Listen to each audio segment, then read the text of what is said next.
Oregon State Hospital, Salem, Oregon. Formerly known as the Oregon State Insane Asylum, the Oregon State Hospital was built in 1883. It's best known for the 1975 film One Flew Over the Cuckoo's Nest, starring Jack Nicholson. The institution was built and intended to serve all patients. However, the facility soon became overcrowded and became housing for the criminally insane and mentally handicapped. It's been the center of negative attention for years. Those controversies included electroconvulsive therapy, lobotomies, eugenics, hydrotherapy, and doctors that did not have the patient's best interests at heart. It's said that the hospital had a secret tunnel that connected the buildings, which was rumored to have authorized these barbaric experiments. One of the most talked about stories of the hospital is the incident of 1942, where patients were served breakfast and 47 of them had died from their meal, and the others fell awfully ill. A news source at the time had reported that over 400 patients had gotten sick. The documented report stated that it was about 263 patients. The eggs were from federal surplus that were distributed by the U.S. government. By the end of the day, the morgue and hallways of the hospital were filled with corpses. The cook confessed he had sent a patient down to get powdered milk and mistakenly brought back roach poison. The patient was a paranoid schizophrenic by the name of George Nosen, a man who admitted himself into the Oregon State Hospital. The estimation of deaths that occurred on the walls of the asylum are in the hundreds and could very well be in the thousands.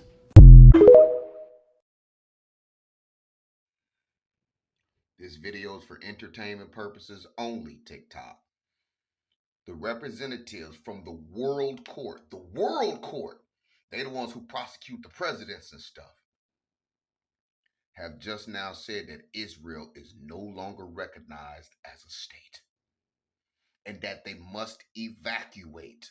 They have been illegally occupying Palestine and several other countries for years, decades, and it must end. Do y'all know what this means? Now, I'm not advocating anything, TikTok. I'm just stating what the World Court has just said publicly. That means by them announcing this, if the Saudis or Iran or any other country were to go and eliminate Israel, it would not be an international war crime, because they are now basically been labeled as defunct. That means it's no more, right? So that would give me rise to think. Let me ask y'all a question. Do y'all think that's why they've been controlling the United States? Because they knew that time was going to come and they needed somewhere else to go? What better place to go than the place you already control? Remember Netanyahu said they was going to go liberate Africa? They're going to try to spread them out all through the globe. I'm only reporting the news. TikTok, before you talk about community guideline violation, I'm only reporting the news. It's on the news. What's y'all opinion? The World Court now officially saying Israel is permanently defunct. They don't assassinate black men with bullets anymore. They assassinate black men with rumors. The quickest way to kill a black man is to spread rumors about him, right, on a social media platform, and they spread like wildfire. And unfortunately, the black community is the only community that celebrates the downfall of a black person. We celebrate the downfall of the same people who paved the ways for us. The same crab in a bucket mentality that has been destroying us for years. I know that this post won't get a lot of likes, but they're not killing us with guns anymore. They're not hanging us from trees. They gave us social media and we self-destruct ourselves because we cannot wait to repost, reshare a rumor or a speculation about somebody that looks just like you. When it happens with the other people, you barely hear about it, or you only hear about it about one day because they're not making podcasts about it. They're not on blog sites about it. They sweep it under the rug because they're embarrassed to have to embarrass one of their own. When we gonna start moving like that? Look, y'all.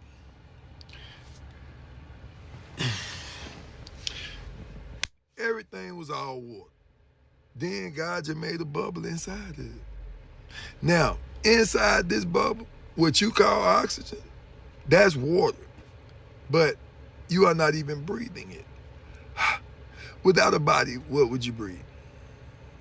Okay, so your body is breathing you to keep you here. Now, this space that's stretched out, you got water above, you got water below. So inside here is just real thinned out water. You see why you got to craft? Now, these are the boundaries of spirit. If you die on the North American continent, that's where you're gonna resurrect that. Now, you can't go across the water without a body. So if you take your across the water, that's where you're gonna. The side of this mound to show y'all how big this is. Now look at this causeway. This is fire.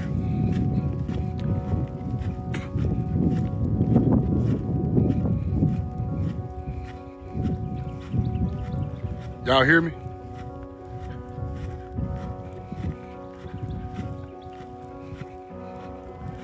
Yeah, I got my sandals on. I'm finna come up out of them. This is crazy, man. Look at this. This is a pyramid, people. Now look at that.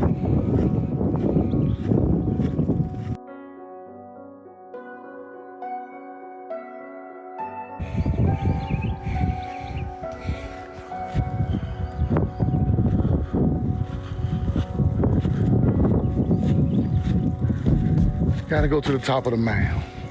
Now you see they got something covering this up. You see this? It's something covering this up. This is turf. It's not even grass. This might be a whole stone structure under here. We at the top of the mound, people. The highest mound in the United States. This is fire. Look at all the crop land.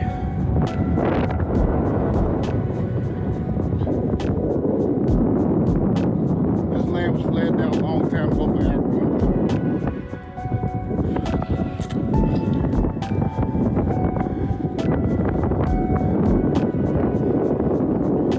We know the truth now.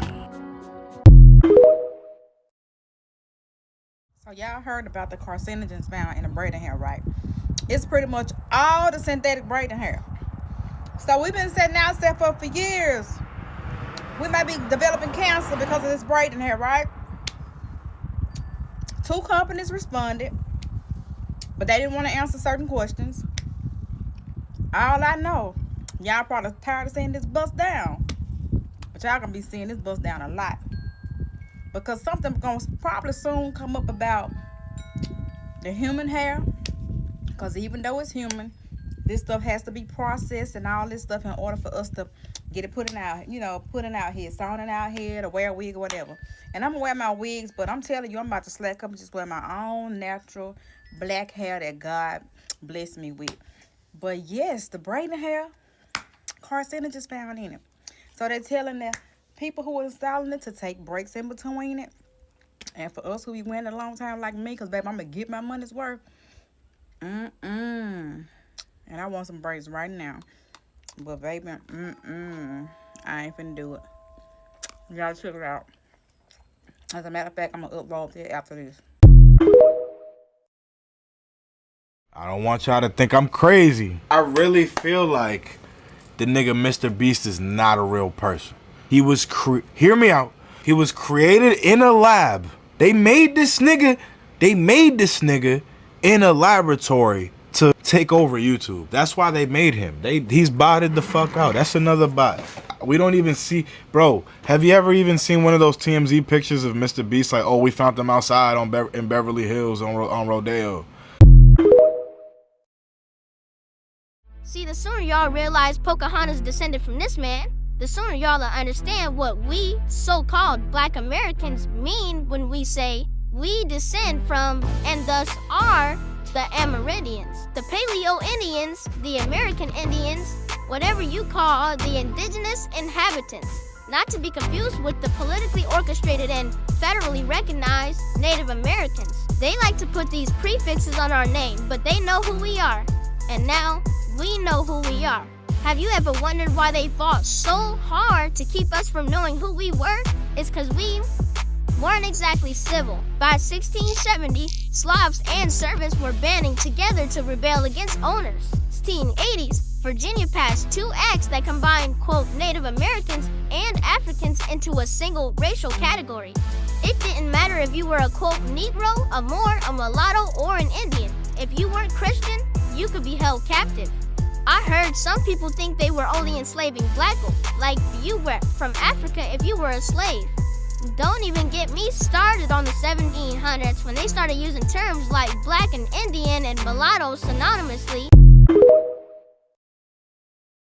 Fellas, have y'all heard of the Resilient Jenkins family on TikTok? Why would I have ever heard of this? They don't know anything that's on the board. This is a TikTok family, 6 people going on 7, all living in a ransacked 1-bedroom apartment in Portland, Oregon. Of course it's Portland. They weird, Portland. Steph met Andrew over the pandemic. She had 2 kids, he has 1 kid. Together they had another kid and are expecting another kid. All right, a blended family. Awesome. Stephanie and Andrew, they live in the actual bedroom with a bed. The children all live in the living room / kitchen on mats. So every night's a fucking sleepover?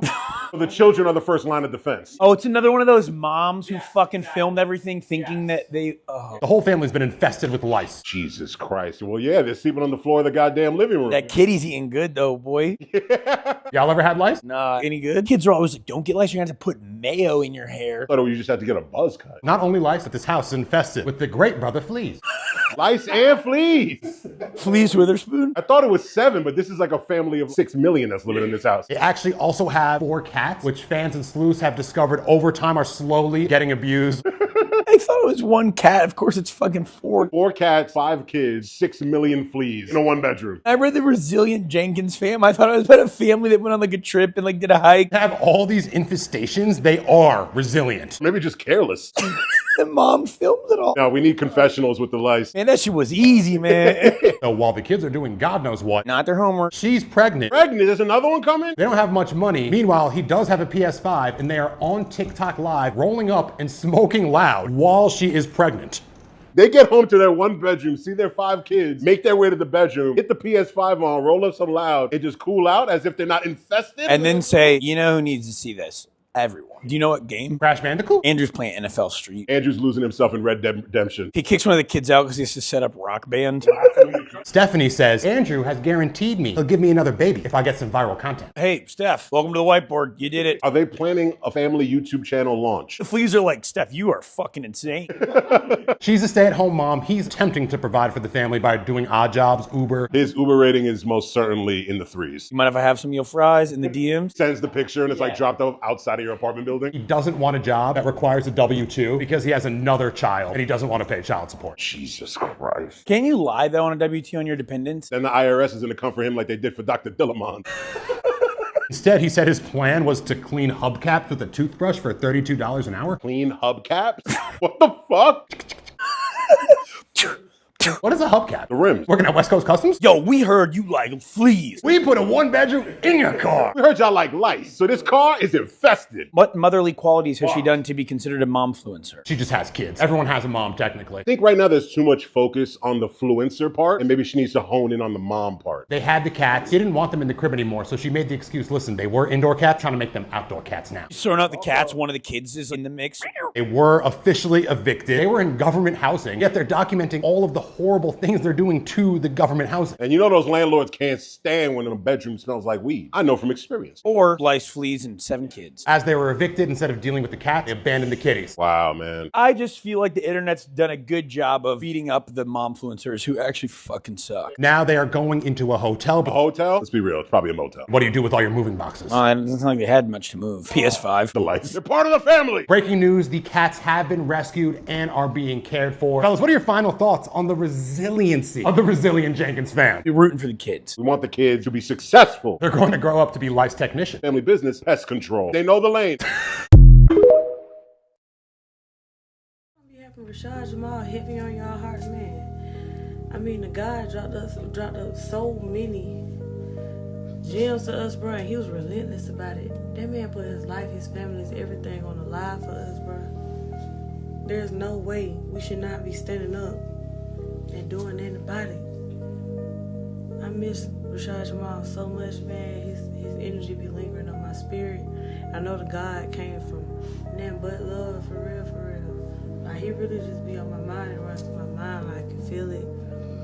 And I really hope they let him out and they release him, bro. I really do. I do sincerely miss the brother.